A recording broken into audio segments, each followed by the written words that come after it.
They're trying to mix and match, to optimize those particular character choices. Unfortunately.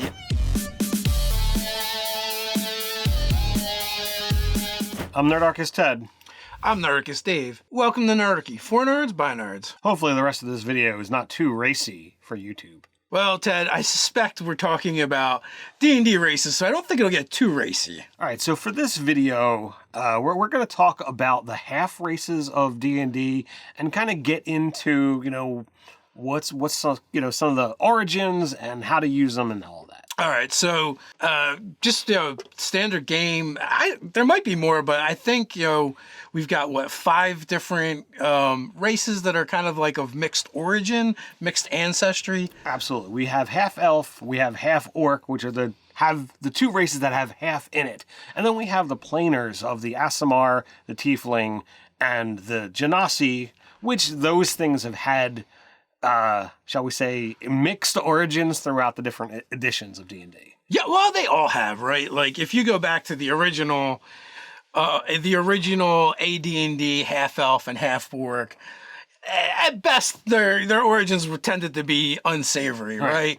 Even like the Dragonlance novels, Tanis Half-Elven, didn't have the best origin story, and Wizards of the Coast has really done a lot to try and change that, and they're like, no, sometimes, like, half-elf is their own race now, I think, and half-orcs, well, sometimes when, tribes of orcs and humans, decide to settle their differences and negotiate a treaty, they begin marrying between the two in order to, cement those relationships, and trying to, like, wash over the more distasteful past of the half races. And I recall, the different times, where, and that's usually not discussed with Aasimar, but with like Tiefling and Genasi is like, oh, well, somewhere in your lineage, there is somebody who had relations with a demon of some kind or another, or with some kind of elemental scion or creature that could actually, produce offspring. I think Aasimar worked the same as well, but it was always removed, right? It was removed by at least a generation, right? Because if one of your parents happened to be celestial, demonic, or fiendish in nature, or elemental, you would just be a half, whatever, right? And there was a template for it and everything. Actually, there might be some version of that, like the Cambions are kind of like that as well, which is much more powerful. But this idea is like, it was a grandfather, great-great-grandmother, or something.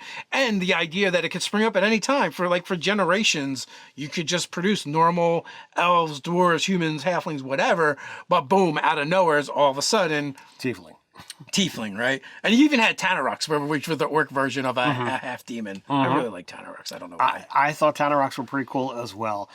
So there's a lot of things that are fun with that. And I've got a copy of Tal'Dorei Reborn from Darrington Press. Wonderful people over at Critical Role sent this my way. And the reason that this video, the reason I'm bringing this up is this video is inspired by a section in here that I thought was really awesome, and that is combining other races that don't typically have half sections. And I'm going to read that section here. It's called Mixed Ancestry Stats.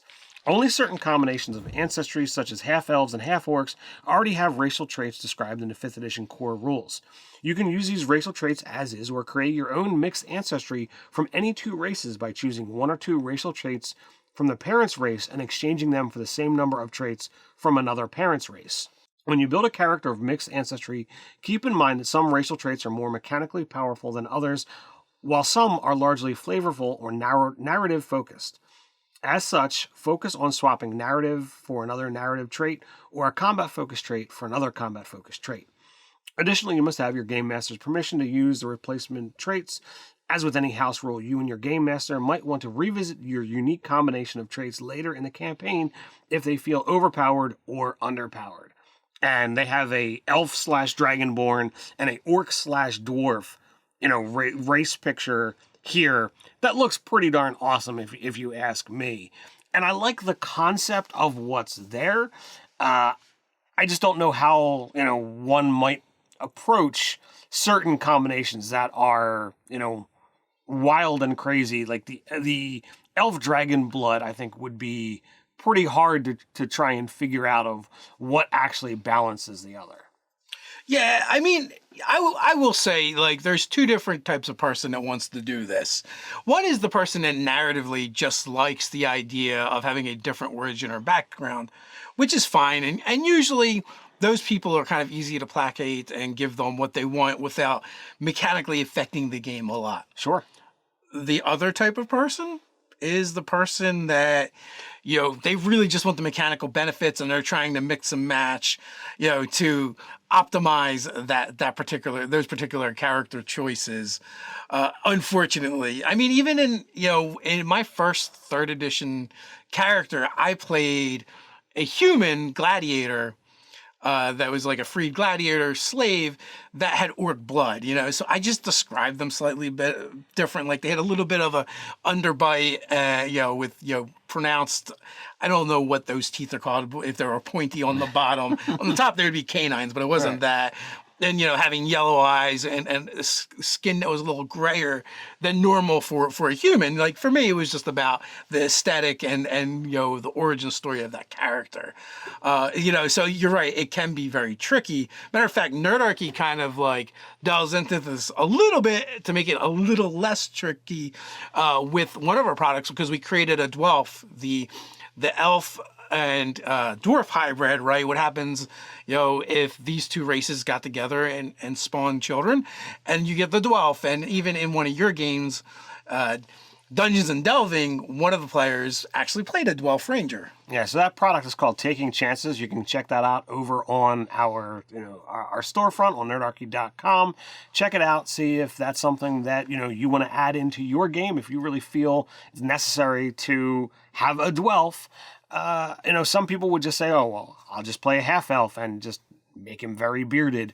Others people are like, no, I want to have this merging of these two cultures and have that representative in the biology and thus the mechanics of said character. Yeah, we'll put a link down in the description below. So, half races have their own, staple of, culture in D&D, even if they're not considered their own race culturally.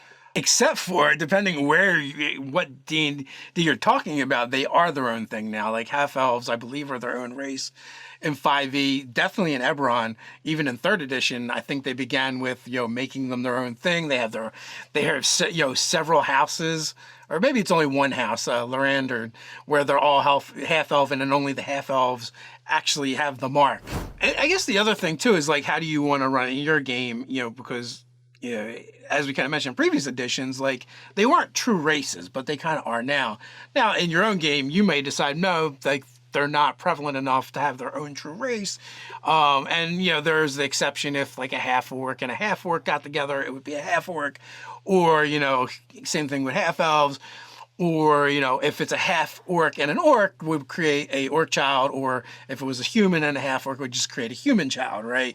Or you can flavor it however you kind of want it, or you can do it in your own game where these, these marriages and relationships have been happening so long and so prevalent that they are now their own race. And if they've got their own race, I mean, are there places where it's entirely half orcs or entirely half elves? Do you want to add that kind of culture into your game, or if you're a player, come from such a place? I think these are kind of things that make it be a culture and allow the race to stand out on essentially its own 2 feet, as opposed to just being, oh, well, I'm part of here and part of here, not belonging to either. Right. I mean, what if in your world, right, the orcs and the humans have been warring forever, and finally the head of the human pantheon and the head of the orc pantheon come together and go, enough is enough, I want to end this war, and they just merge them all together. And so there are no humans or orcs, there's just half-orcs. And that's why your world has half-orc as a race, because the other 2 races no longer exist. Or maybe in an area of your world. Sure. They no longer exist. And that's why there's so many of them that it's now enough to be considered a true race. You could kind of do something similar with the elves. It could be an act of the gods. It could be a magical accident or catastrophe.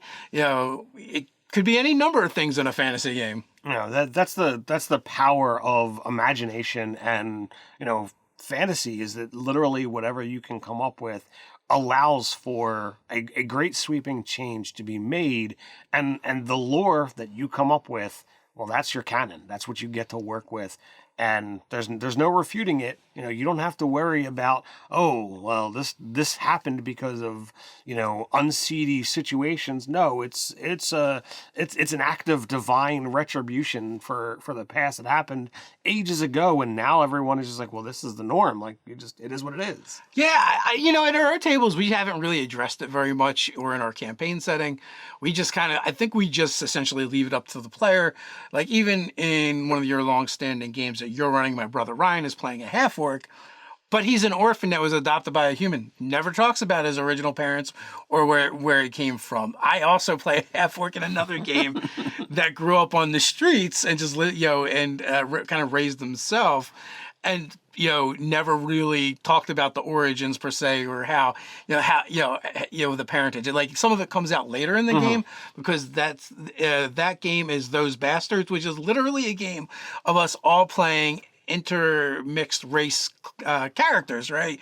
So the idea is we all shared a father who would go out and we know how babies are made. procreate a lot with anyone, So we all end up meeting up together, and there's a half elf, half orc, fire genasi, Azamar maybe, and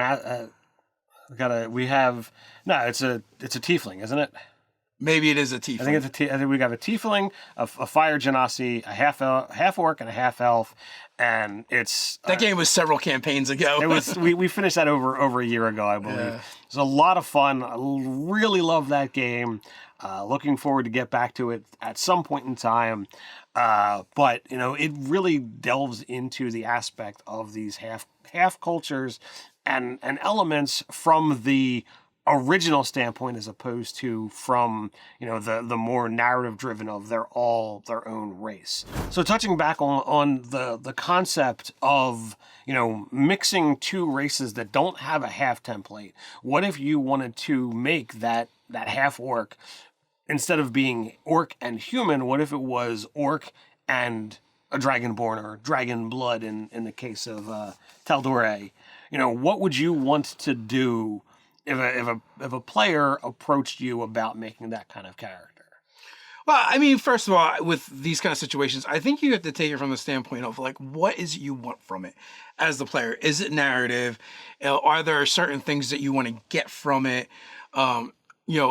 Trading orc or half orc with dragonborn abilities is kind of easy, because the half orc and orc have some really good abilities to swap out to get something really, really good, like a breath weapon, right? So you can kind of look at it that way. The more interesting thing to me than like how we figure out the mechanically what happens there is like what happens in the game when you create this unique thing, right? When you can't easily be identified by other characters or NPCs or people in the game, because you don't resemble anything they've seen before. You're kind of new and unique. Yeah, and to me, I love those kinds of characters.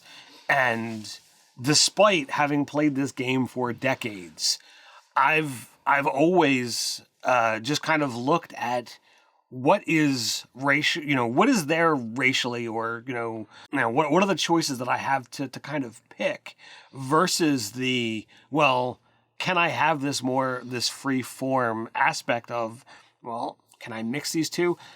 Narrative versus mechanic. I am far more easy peasy. Well, I'm just going to go from the narrative aspect and just say, I look like this, and I'll just pick one stat block to play with. But if you wanted to kind of go and follow, the book as it suggests, you could definitely go and pick things, mechanically. But I'm in love with this concept, and I really dig the art that's here. So I really feel that there's going to be some, bizarre mixed characters in my future. Well, we shall see. We shall see. Do you have a particular mix that you want, or combination you want to use? Nothing off the top of my head, but I'm definitely swimming with loads of ideas. Mechanically, the Dragonborn has never really gotten my attention because I feel as it's presented, it has been a weaker of the choices. It did get better with Fizzbands. It does get better with Fizzbands, and one of the characters that I had on my to-do list is actually a Dragonborn dragon monk. And had we gone in a different direction for your campaign, that was what I was going to play. But I think some of the other races are far more interesting. So I might be, kind of mixing dragon into some of the other things that I'll be playing in the future. So for me, like, I would start off, like, if you came to me as your GM and were like, hey, I want to play a Dragonborn orc, just because you mentioned that one earlier. And I would be like, okay, well, are you the only one or are there more, right? And then we can start extrapolating things from there. Is there a whole culture, built around this particular thing that you want to do? Are you the only one, or is there a clan or tribe of these orc dragonborns that live someplace, right? So now we're doing a little bit of world building as well, right? Or no, my mom's an orc and my dad's a dragonborn. They fell in love, and lo and behold, they were able to have a child together for, whatever reason. I'm not sure if Dragonborn are hatched out of eggs or not, to be honest with you. So that part might be weird or difficult. But, but from there, we can come up with that story too. And it becomes a little bit more unique and probably narratively a lot less work. But do they deal with issues that they're going to overspill and affect you as well? Was that orc then cast out of their tribe or clan? Same for, the Dragonborn. How do others view this? Are you an abomination? Is there a religious order that actually wants to exterminate you because they don't think you should exist? There's a lot of different things that you can look at. Or maybe in a different direction, is there a religious organization that's like, oh, you are prophesized, 2 worlds coming together, blah, blah, blah. And they want to use you, to their ends to, bring about this new world order or whatever it is they're trying to do. But, you could come up with some cool story elements either way. Yeah, I think there's definitely a lot of fun and a lot of things that could be explored. It's just a matter of what you want to do with your home game and your home world. Let us know what you think down in the description below. Are you using Tal'Dorei Reborn? Are you using this concept? This is an old concept to you. Love it, hate it? You can let us know. Have you played a Dwelf in your game yet? Or not? In the comments, those things will be in the description. Click the links, go check it out. So while you're down there, don't forget to do all those cool things like, share, subscribe, even go ahead and click on that notification bell. You know the drill. Quick reminder, Mondays, Wednesdays, and Fridays, we drop new videos here on the channel, so come on back. But can't wait till then, no worries. We've got another Critical Role and Matt Mercer inspired video, what Matt Mercer and Critical Role taught us about playing Dungeons & Dragons. So until next time, stay nerdy.